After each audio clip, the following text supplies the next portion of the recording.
Home Away from Home, Zaatari. Today, we will be following the Syrian refugees from Syria to Jordan. Many people ask, how did the Syrian civil war really start? The crisis started in March of 2011 when anti-government demonstrations were brought up, which were part of the Arab Spring. It started out with peaceful protests and quickly escalated to armed opposition groups that began to fight back. This chaos shortly started after the government's violent crackdown. By July of 2011, army defectors organized the Free Syrian Army, and many civilians of Syria took up arms to join the opposition. This created division between secular and religious fighters, along with ethnic groups. 5 years later, this civil war has killed over 250,000 people, half believed to be civilians. Bombings and constant violence make it almost impossible to have the bare necessities such as food and medical care. Estimated by the UN, 6.1 million people are internally displaced. The pre-war population of 22 million is in urgent need of assistance, whether it's physical or mental. Next, we will talk about the Zaatari refugee camp. The Zaatari refugee camp is located 6.2 miles east of Mafraq, Jordan. The Zaatari refugee camp first opened on July 28, 2012. With approximately 2,000 new residents each day, the camp is known as the fourth largest city in Jordan and the second largest refugee camp in the world.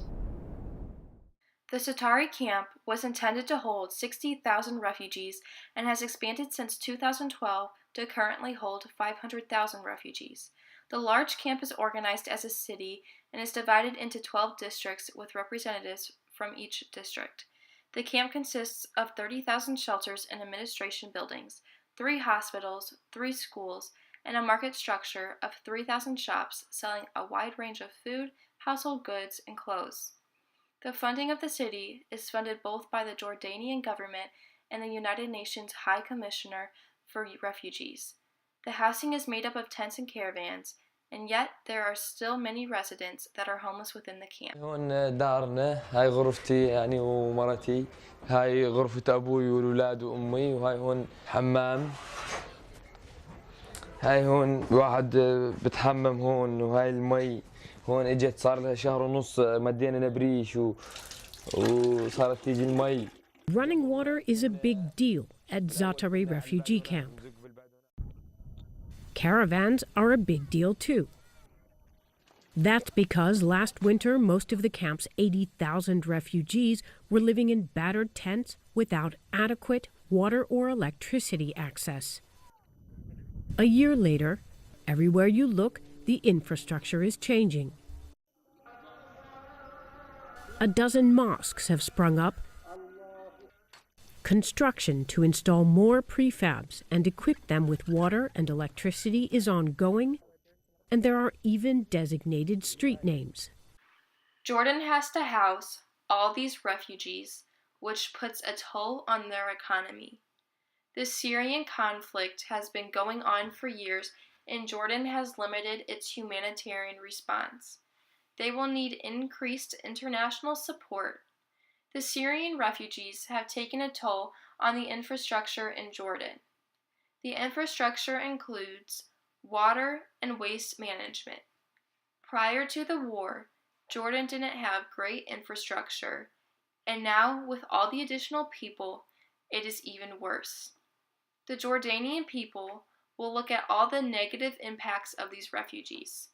This makes it hard for the government to respond in a positive way to the increase of the refugee population.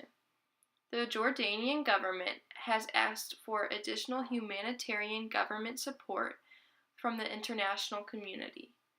Since the international community isn't giving enough funding for the refugees, Jordanians are losing faith in the international community. The refugees also compete for scarce resources, employment opportunities, health care, shelter, and education. To expound on these key points, here is an interview of King Abdullah of Jordan. Jordanians are suffering from trying to find jobs, the pressure on the infrastructure for the government. It has hurt us when it comes to the educational system, our healthcare. Just Jordanians trying to get along with their lives. Sooner or later, I think the dam is going to burst. Did the international community let you down? 25% of our budget over the past several years goes straight into dealing with the challenges of refugees. The international community has asked for Jordan to fight the good fight alongside of our colleagues all over the international community. We've never said no. We're now asking for your help. You can't say no this time around to us. What if they say no? How can we be a contributor to regional stability if we're let down by the international community? Refugees, when they come to a country, will stay for a long period of time. UN figures usually say at least 17 years. So whether we like it or not, Syrian refugees are going to be part of our country for some period of time to come. We have 130,000 Syrian students that are in our school systems. We've got, I think, roughly 90,000 that are never making it into the school system. We've got about 30,000 that are standing by to try and make it into the school system. So we need infrastructure support. Even with all this, you are still under pressure to take in more Syrian refugees. There's some 16,000 who are stranded in a no man's land on the border with Syria.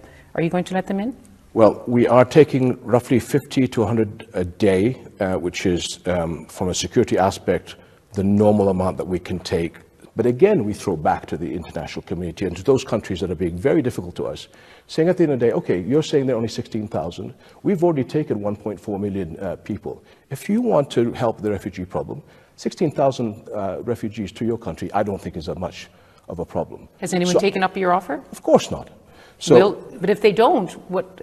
So Europe is saying to you, we don't want no more refugees. No, You're saying we don't want any more refugees. Where do they go? We will continue to bring them across in limited numbers. We will continue to look after them on the other side, and we will continue to vet them.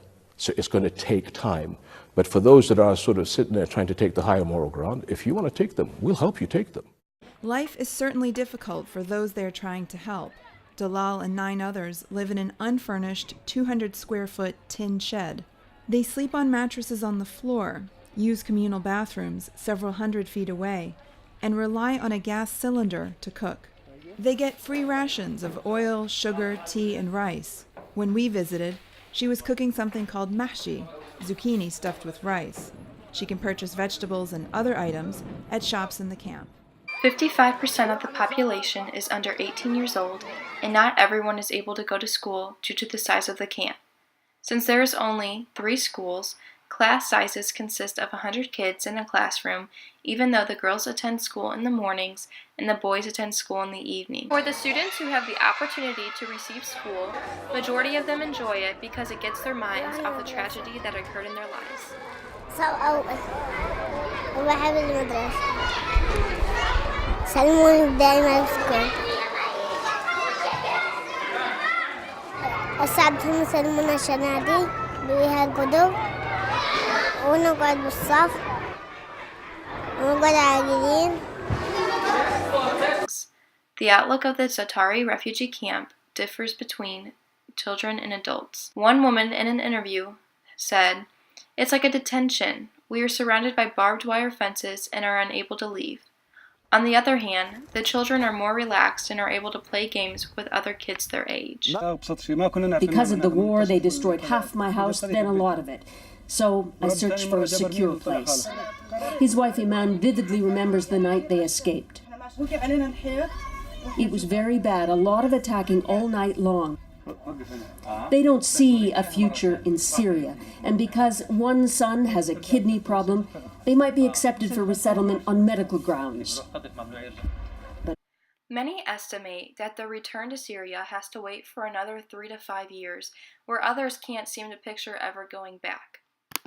When Mrs. Biden visited Jordan in March of 2016, she had the opportunity to see a little bit of the Jordanian culture and visit the Zaatari refugee camp.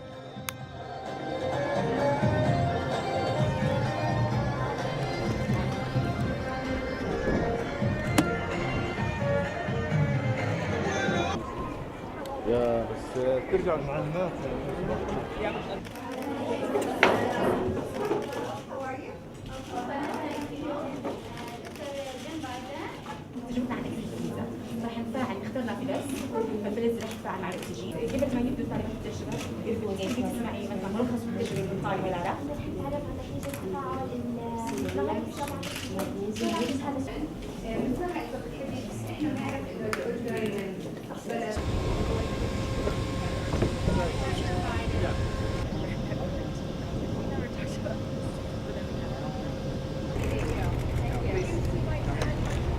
Yes. So we are paying hopefully a positive ratings. We have 47 different organizations,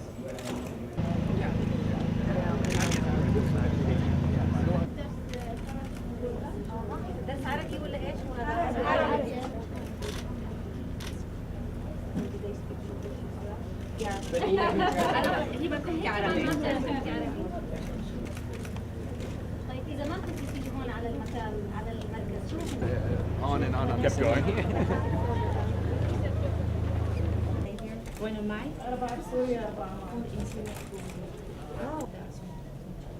So what has been your experience here? I've been able to visit with some of the families, with the children. There are, I think, 80,000 children here. And so I've seen what some of the programs, some of the education that they're receiving. And so it's been quite an experience. And I think the one good thing that I'll take home when I go home to the United States is that I heard from two of the mothers that they have hope, that they will one day return home to Syria.